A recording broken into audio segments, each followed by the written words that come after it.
Proporre in Consiglio regionale un ordine del giorno dove si chieda al Consiglio regionale di dare indicazione alla Giunta di non confliggere con i comuni attraverso le carte bollate, ma di sedersi a un tavolo con i sindaci e trovare una soluzione assieme.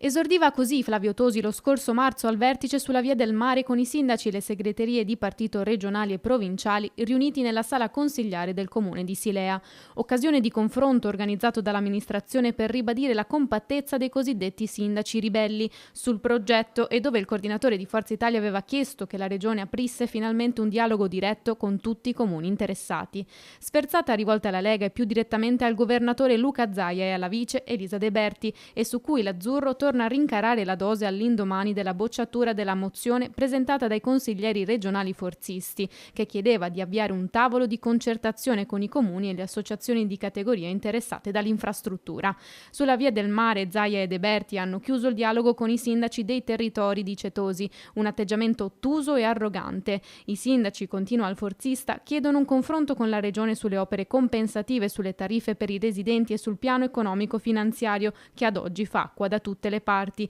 Zaia e De Berti hanno tirato dritto, incuranti di tutto e tutti. Qui si rischia una pedemontana bis, cioè un'altra opera che genera buchi colossali nel bilancio regionale e che poi pagheranno i veneti.